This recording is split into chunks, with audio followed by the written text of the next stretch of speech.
자, 첫 번째로는 우리가 하느님을 위해서 하느님의 말씀을 듣기 위해서 마음의 방을 비워두어야 한다라는 이야기를 드렸죠. 그리고 두 번째는 뭐라고 했어요? 이해하려는 것에서 벗어나서 이제 신뢰하는 용기가 우리에게 필요하다라는 것이 두 번째 강의의 핵심이었습니다. 이제 세 번째로 성모님의 어떤 심무각과 묵상에 대해서 함께 이야기를 해보려고 합니다. 성모님의 위대함은 천사 앞에서 예라고 응답한 그 짧은 순간에만 있는 것은 아닙니다. 그 응답 이후에 평생도록 이어지는 이 삶의 태도에 진짜 위대함이 숨겨져 있다라고 이야기를 할 수가 있습니다. 루카 복음사가는 성모님의 모습을 두 번에 걸쳐서 똑같은 문장으로 묘사를 했거든요. 어떤 부분 때 얘기했냐면 예수님이 태어나시고 나서 목자들이 그 예수님을 찾아와서 경배하는 순간 여러분들 기억나시죠? 그 장면에서, 그리고 예수님이 12살이 되었을 때 예루살렘 성전으로 순례를 갔다가 돌아오는 길에 어떻게 해요? 예수님을 잊어버리죠. 그리고 나서 예수님을 사흘 뒤에 어디서 찾아요? 성전에서 찾습니다. 자, 그런데 성전에서 찾았을 때 예수님이 어떻게 대답을 해요? 제가 아버지 집에 있어야 되는 줄 모르셨습니까? 아주 어이없는 말을 하는 거죠.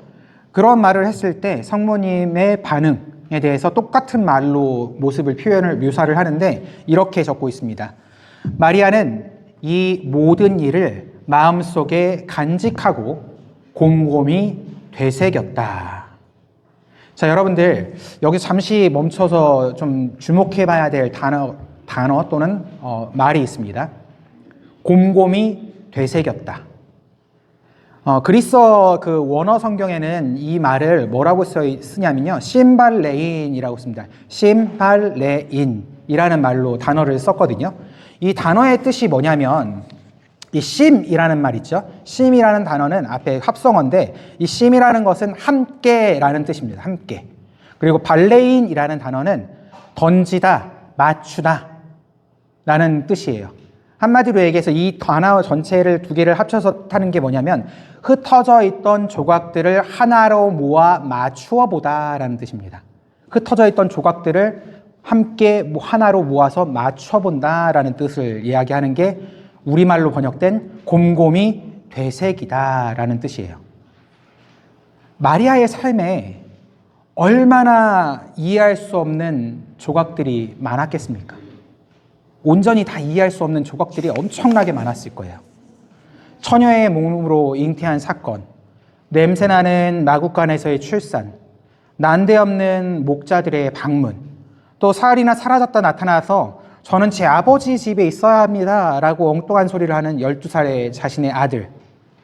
보통의 엄마라고 하면 여러분들 어떻게 하시겠어요? 쓰잘데기 없는 소리 하고 있네 이러면서 등짝 스매싱 엄청 세게 때리시겠죠. 내가 네 엄마, 내가 아빠하고 너를 찾느라고 얼마나 고생했는 줄 알아? 라고 이야기하면서 화를 쏟아냈겠지만 마리아는 그러지 않았죠.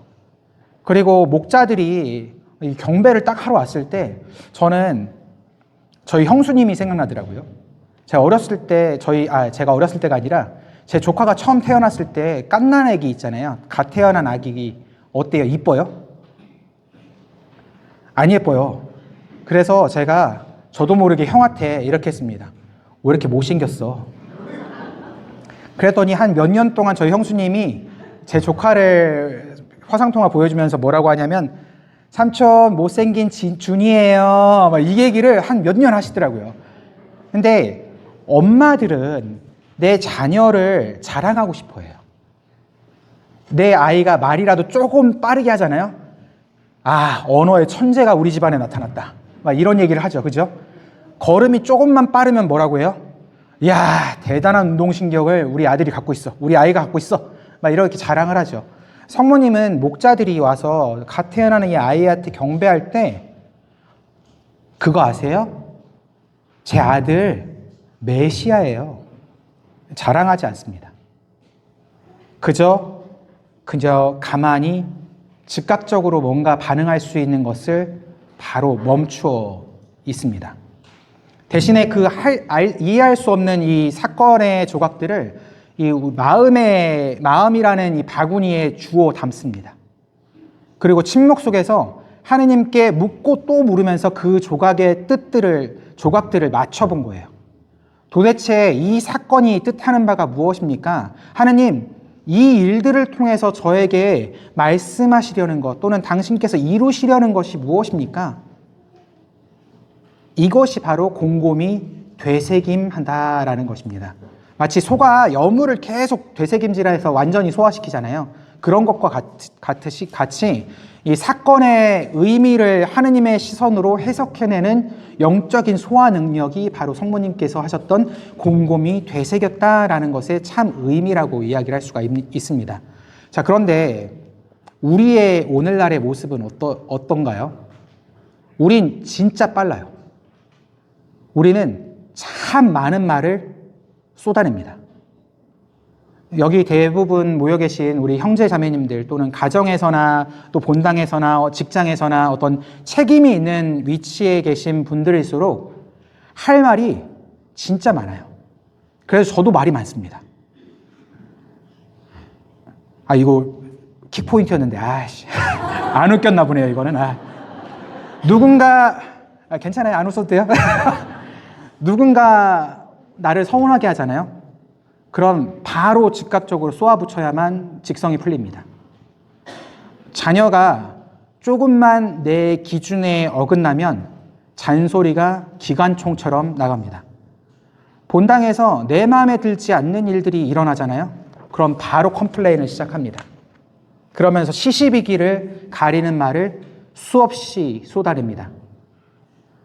우리는 이 사건을 품지 못하고 그대로 배설해 버릴 때가 참 많다는 거죠.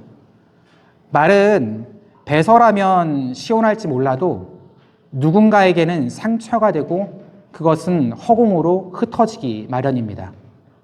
하지만 여러분들이 그 말을 침묵 속에 품으면 그 사건은 기도가 되고 그 사건이 성숙됩니다. 도자기를 구울 때 가마문을 너무 빨리 열면 그릇이 깨진다라고 하죠. 뜨거운 불 속에 충분히 견디고 기다려야 단단하고 아름다운 도자기가 나온다고 합니다. 마리아의 침묵은 바로 이 영혼의 가마였다라고 이야기를 할 수가 있습니다. 기쁨도, 슬픔도, 또 분노도, 또 억울함도 즉시 말로 뱉지 않고 하느님의 뜻이 다 드러날 때까지 마음 안에 사귀고 익혀낸 것이 바로 마리아의 모습이라고 할 수 있겠죠. 이번 대림 시기가 하느님께서 우리에게 이 품는 영성을 연습하라고 초대하는 시간이 아닐까라는 생각도 해봅니다. 그래서 두 가지 연습하는 방법에 대해서 여러분들과 함께 나누고자 합니다. 첫 번째는 3초의 침묵입니다. 3초의 침묵. 특히 부부끼리는 이거 너무나도 잘하셔야 됩니다. 약속하실 수 있죠? 자, 욱하는 감정이 올라와요. 누군가를 판단하려고 하는 감정이 또 말이 튀어나오려고 하는 것을 우리 잘 알아야 몰라요? 알죠? 알 때 딱 3초 멈추는 겁니다. 그때 할 말이 있어요. 여러분들한테 그냥 1, 2, 1, 2, 3 이렇게 하려고 하면은 잘 기억 못 하잖아요. 그죠? 그래서 뭐라고 해야 되냐? 심, 발레, 인. 신, 발레, 인. 이렇게 하면서 3초를 쉬는 거예요. 그렇게 하면 제가 볼 때는 그 짧은 멈춤이 죄를 막고 은총을 부르는 일이 될 겁니다. 그래서 여러분들이 첫 번째 해야 될 게 3초를 멈춰야 한다라는 게 첫 번째고, 두 번째는 하루 중에 가장 조용한 시간을, 그 조용한 10분을 하느님께 내어드리는 겁니다. 핸드폰을 끄고 또 TV를 끕니다. 그리고 성경 구절 하나만 생각을 하시는 거예요. 뭐 예를 들면 이사야서 41장 10절에 이런 내용이 있습니다. 두려워하지 마라. 내가 너와 함께 있다. 라는 말씀이 있거든요. 이런 짧은 말씀을 그냥 계속 되새기는 거예요. 되새기는 거예요.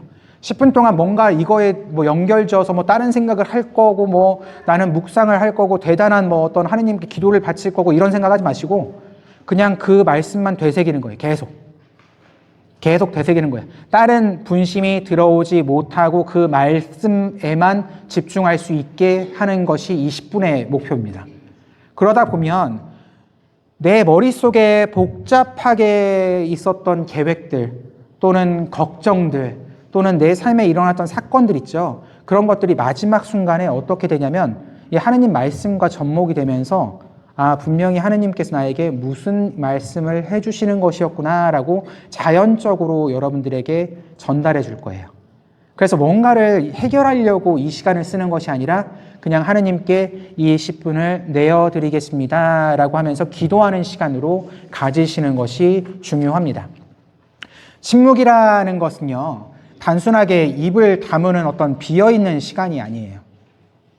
그냥 세상 소음을 차단하고 그 빈 공간에 하느님의 말씀으로 가득 채우는, 어떻게 보면 너무나도 거룩한 받아들임의 시간, 수용의 시간을 바로 침묵이라고도 표현할 수가 있는 겁니다.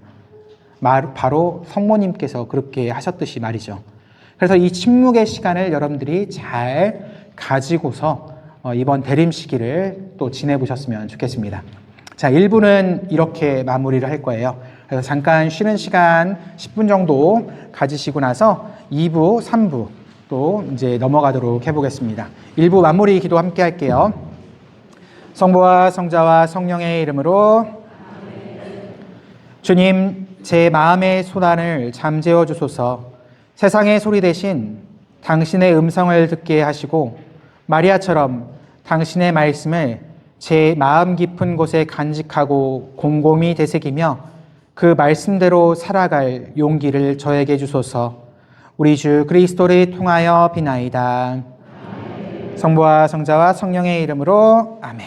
잠시 쉬겠습니다.